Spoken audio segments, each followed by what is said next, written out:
चलिए इस वक्त की बड़ी खबर आपको बता दें, राजधानी जयपुर से यह बड़ी खबर है जहां पर एटीएम से छेड़छाड़ करने वाले गिरोह का पर्दाफाश किया गया है। पुलिस गिरफ्त में गिरोह के 4 सदस्य आए हैं। अलग अलग शहरों में इन्होंने वारदातों को अंजाम दिया था। आरोपियों के पास से करीब 10 बैंकों में उनके खाते हैं। 220 एटीएम से छेड़छाड़ का आरोप है इन पर। 1,63,91,000 की इन्होंने ठगी की है। तो एक गिरोह का पर्दाफाश किया गया है। जयपुर में अलग अलग शहरों में इन्होंने वारदातों को अंजाम दिया था। करीब 10 बैंकों में इनके खाते हैं। 220 एटीएम से छेड़छाड़ का आरोप है और करीब 1,63,91,000 की इन्होंने ठगी की थी।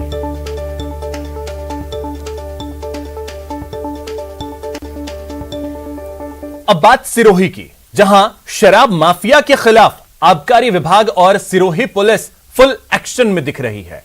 आज सिरोही पुलिस ने बड़े ऑपरेशन को अंजाम दिया और करीब 1 करोड़ के अवैध शराब जब्त की है। वहीं कल भी सिरोही में 5 करोड़ की अवैध शराब आबकारी विभाग ने जब्त की थी। तो 2 तस्वीरें, 2 दिन कार्रवाई की गई। एक दिन आज पुलिस के द्वारा और कल जो कार्रवाई की गई थी वो आबकारी विभाग ने कार्रवाई की थी। तो शराब माफिया के खिलाफ पुलिस फुल एक्शन में है, जिसके तहत आज सिरोही पुलिस ने शराब के एक कंटेनर को जब्त किया।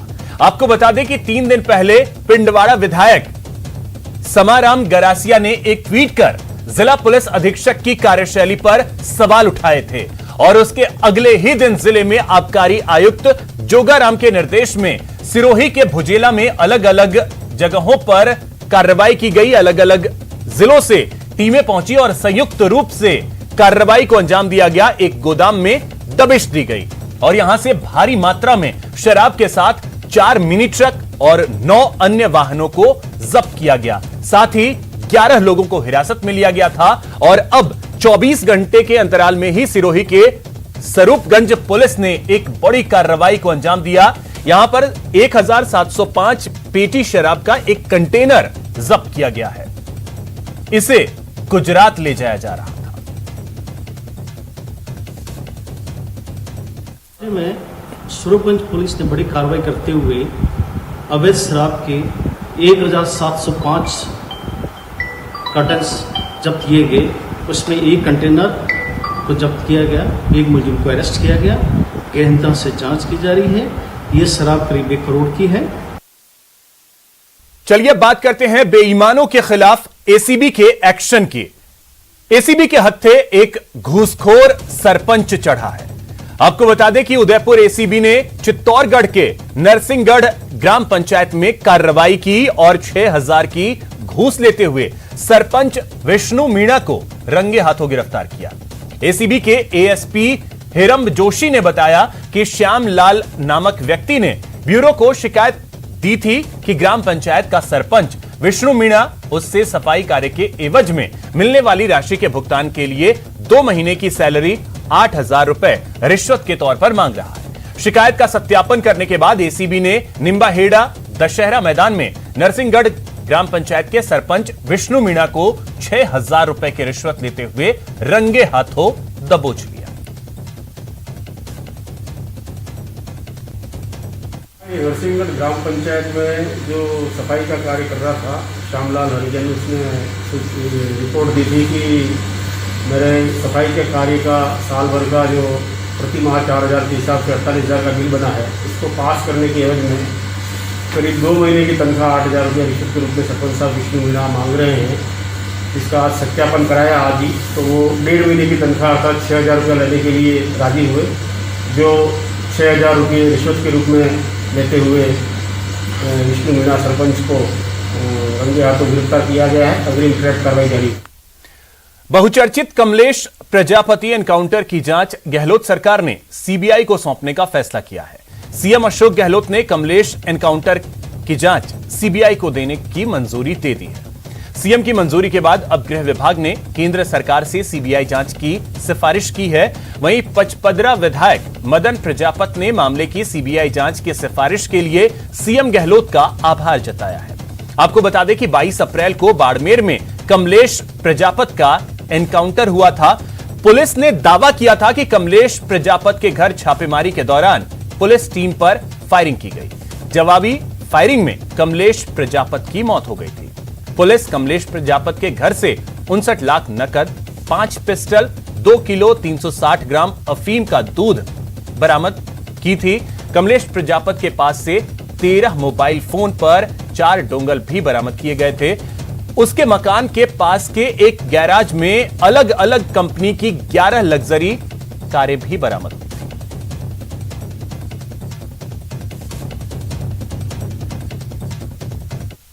राज्य सरकार से तो कई समय से डिमांड की जा रही थी और ये राज्य सरकार का अधिकार है और राज्य सरकार भारत सरकार को अगर डिमांड करके भेजेंगे तो निश्चित रूप से इसके ऊपर भारत सरकार विचार करेगी और निश्चित रूप से जो आज जैसा कि मीडिया के माध्यम से ज्ञात हुआ कि अनुशंसा की अब वो तो की है या नहीं की है तो वो तो निश्चित रूप से अभी मेरे पूर्ण रूप से जानकारी में नहीं कि बिना आंदोलन, एक तरफ कोरोना महामारी का संकट और इस कारण न तो आंदोलन कर सकते हैं और बिना आंदोलन हमारे निवेदन पर जो मुख्यमंत्री जी ने एक मजबूत जो फैसला लिया है, हर मुख्यमंत्री नहीं ले सकता।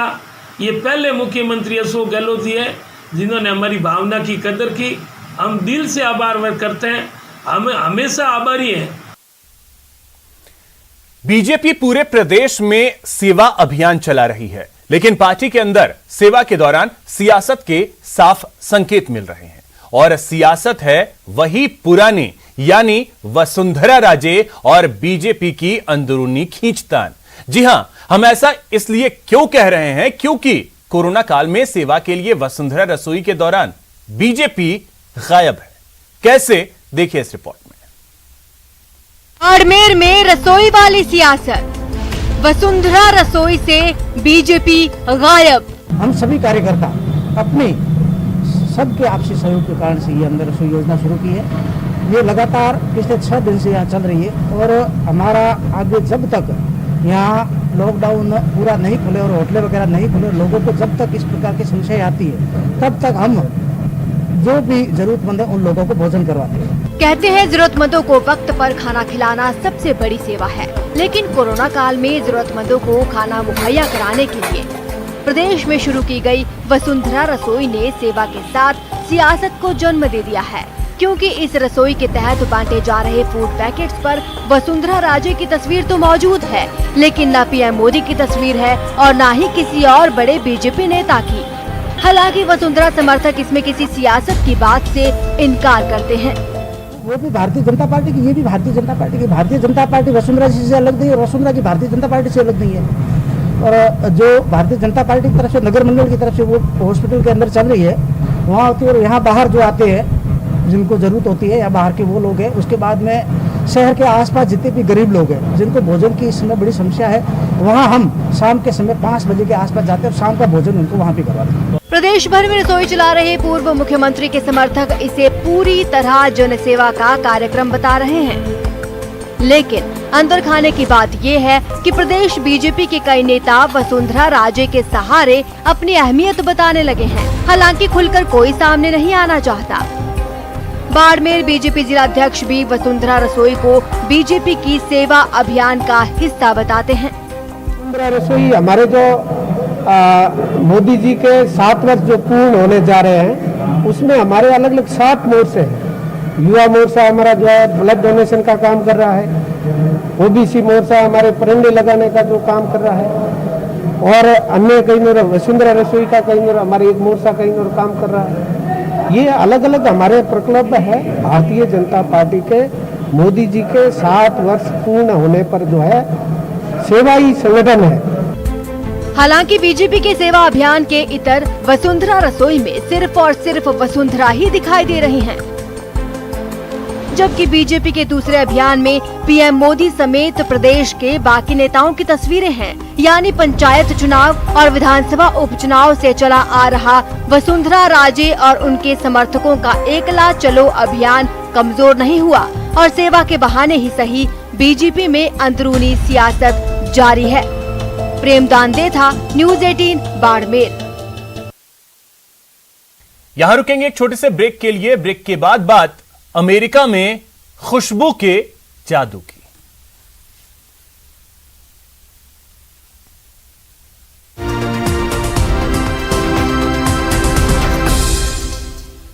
ब्रेक के बाद आपका स्वागत है। चलिए अब आपको मिलवाते हैं राजसमंद की जादूगर बिटिया से, जिसने अपनी जादूगरी से 7 समंदर पार सबका दिल जीत लिया।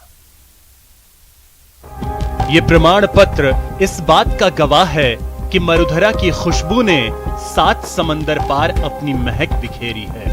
इस प्रमाण पत्र पर यूएसए कंट्रोल कमेटी के प्रेसिडेंट के हस्ताक्षर है। जी हां, राजसमंद जिले के कुंभलगढ़ तहसील के एक छोटे से गांव गवार की रहने वाली खुशबू ने अमेरिका में अपना लोहा मनवाया है।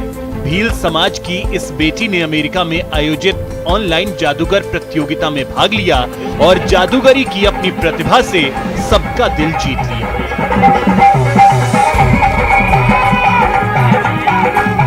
इस ऑनलाइन प्रतियोगिता में 7 देशों के करीब 100 प्रतिभागियों ने हिस्सा लिया था।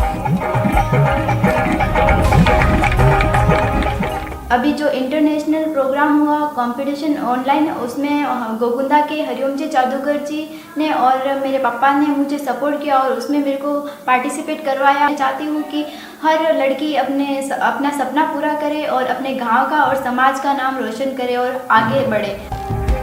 बेटी की इस सफलता पर पिता भी फूले नहीं समा रहे। मजदूरी करने वाले रतनलाल भील ने हर कदम पर अपनी बिटिया का साथ दिया। जादूगरी के साथ साथ खुशबू को एएनएम का प्रशिक्षण भी दिलवा रहे हैं। इस कला में इस बेटी को मतलब अभी जो इंटरनेशनल कंपटीशन हुआ अमेरिका में, जिसमें 100 जादूगरों ने भाग लिया, उसमें खुशबू का भी ऑनलाइन कंपटीशन करवाया और उसको सर्टिफिकेट मिला है। और आगे भी ये बच्ची मतलब इंटरनेशनल प्रोग्राम में जाने की इच्छुक है, तो मैं पूरी कोशिश करूंगा कि इसको जहाँ तक जाएगी वहाँ तक मैं ले जाऊंगा इसको। खुशबू न सिर्फ अपने पिता और भील समाज का नाम रोशन कर रही है, बल्कि अपने जिले राजसमंद और प्रदेश का नाम भी रोशन कर रही है। अपनी सफलता के सवाल पर खुशबू का सिर्फ एक ही जवाब है, ये तो अभी शुरुआत है, अभी तो ऊंची उड़ान बाकी है। न्यूज़ 18 राजस्थान के लिए राजसमंद से अलकेश सनाढ्य की रिपोर्ट।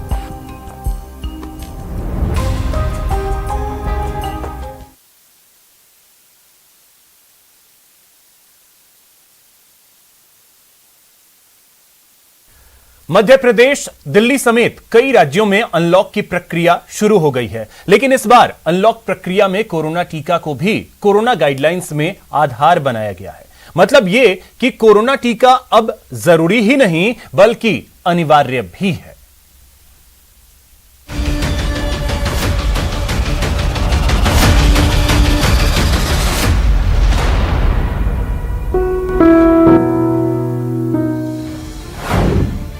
अनलॉक में 3 दिन का अल्टीमेटम, दुकानदारों को कोरोना टीका अनिवार्य, क्योंकि टीका है संजीवनी। लगवाया क्या?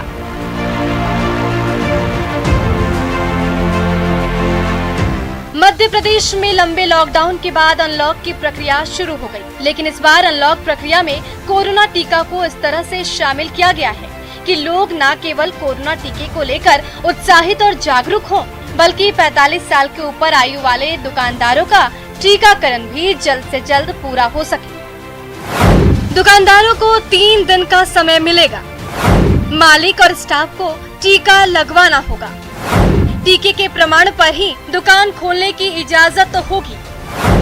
बगैर टीका लिए दुकान खोलने पर कड़ी कार्रवाई होगी। अपने 40+ से ऊपर जो भी कर्मचारी या मालिक खुद हैं, उनको जो है वैक्सीनेशन कराना अनिवार्य है। अगर 3 दिन के बाद अगर उनके यहाँ वैक्सीनेशन नहीं हुआ किसी कर्मचारी का या मालिक का, तो फिर हम दुकान उनकी बंद करा देंगे, सील कर देंगे। मतलब साफ है कि जब टीका लगवाइएगा तभी व्यापार कर पाइएगा। कोरोना की दूसरी लहर के बीच अब तक लोगों को 21 करोड़ 18 लाख से ज्यादा कोरोना टीके की डोज दी जा चुकी है। केंद्र सरकार के मुताबिक जून माह में कोरोना टीके के 12 करोड़ डोज उपलब्ध होंगे। इसलिए जब सरकार निभा रही है अपना कर्म, तो आप भी निभाइए अपना धर्म। कोरोना टीका है संजीवनी, जरूर लगवाइए। Bureau report, news 18 network.